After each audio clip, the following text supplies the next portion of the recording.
England से एक 25 सदस्यीय दल भारत में घूमने के लिए आया हुआ था। इस दल ये दिल्ली में पहुंचा। इस दल में कुल 25 लोग उपस्थित थे। उन्होंने एयर ट्रैवल्स से बुकिंग कराई और वो सबसे पहले राजस्थान के उदयपुर को घूमने के लिए पहुंचे। वहां पे उन्होंने घूमा, जिसके बाद में फिर वो उत्तर प्रदेश के फतेहपुर सीकरी में पहुंचे।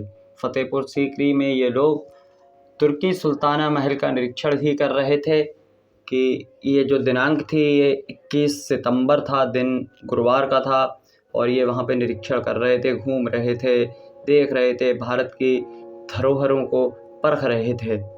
इसी दौरान 21 तारीख के दौरान अचानक से एक महिला जिसका नाम अस्मा होता है और वो भी घूमने आई थी उन 25 सदस्यीय दलों के साथ में, और अचानक से वो उनकी रेलिंग जो लगी हुई होती है लकड़ी की वो टूट जाती है। फ़ोटो ले रही थी, सेल्फी ले रही थी, और जिस दौरान टूट जाती है वो नीचे गिर जाती हैं। नीचे गिर जाने के बाद में उनकी मौत हो जाती है। अब ये एक मौत होना एक विदेशी अतिथि की, ये मौत काफ़ी नेशनल मीडिया और इंटरनेशनल मीडिया की हेडलाइन बनी। और वहाँ पे गिरने के बाद में जो उनके गाइड थे उनको देख रहे थे, उनको घुमा रहे थे, चीज़ों के बारे में बता रहे थे जो गाइड थे, उन्होंने वहाँ पे एम्बुलेंस भी मंगाने का प्रयास किया। हालांकि 45 मिनट बाद वो एम्बुलेंस आ पाई।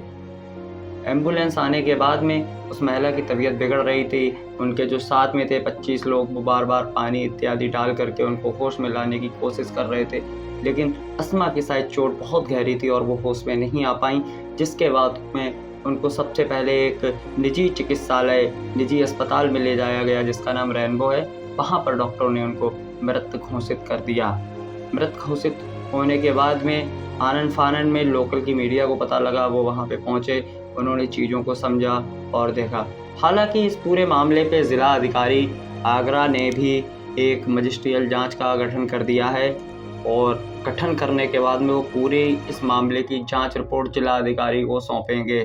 जिला अधिकारी ने साफ तौर पर कहा इस पूरे मामले में देखेंगे आखिर ये घटना कैसे हुई। जिसके बाद में 21 तारीख के बाद में 22 तारीख दिन शुक्रवार को सुबह 8 बजे पीएम की प्रक्रिया पूरी शुरू होने लगी, कागजी कार्रवाई होने लगी। हालांकि 12:45 पर ये पीएम पूरा शुरू हुआ और इस पीएम की प्रक्रिया 1:45 तक चली। पूरे 1 घंटे के लिए इसकी प्रक्रिया चली और इस पीएम पैनल में 2 डॉक्टर थे और पूरे मामले की वीडियोग्राफी भी कराई गई है। हालांकि पोस्टमार्टम रिपोर्ट में जो निकल करके आया है उसमें जो सर है उसमें गंभीर चोटें आई हैं, जिसमें 8 सेंटीमीटर का एक घाव भी आया है, और पूरे शरीर में कुल 12 जगह चोट के निशान पाए गए हैं, जिसमें कमर है, दोनों हाथ हैं, दोनों हाथ के कंधे हैं और कोहनी इत्यादि पर चोटें आई हैं। हालांकि अस्मा के जो पति पूरे उनके साथ में जो थे उनका नाम था बेन एलेस सुबह से ही अपनी पत्नी के पार्थिव शरीर के साथ में थे और वो बार बार अधिकारियों से कह रहे थे थोड़ा जल्दी करा दो, मुझे आखिरी समय अपने बच्चों से मिलवाना है। जब वो पीएम हाउस पर उपस्थित थे, प्रक्रियाएं चल रही थी, चीज़ें चल रही थी। हालांकि 4:30 बजे तक 4:30 तक उनको यहाँ से एक निजी एम्बुलेंस के द्वारा दिल्ली भेज दिया गया, जिसके बाद में विदेश मंत्रालय से पूरी कागजी कार्रवाई होने के बाद में उनको हवाई जहाज के द्वारा फ्रांस ले जाया जाएगा।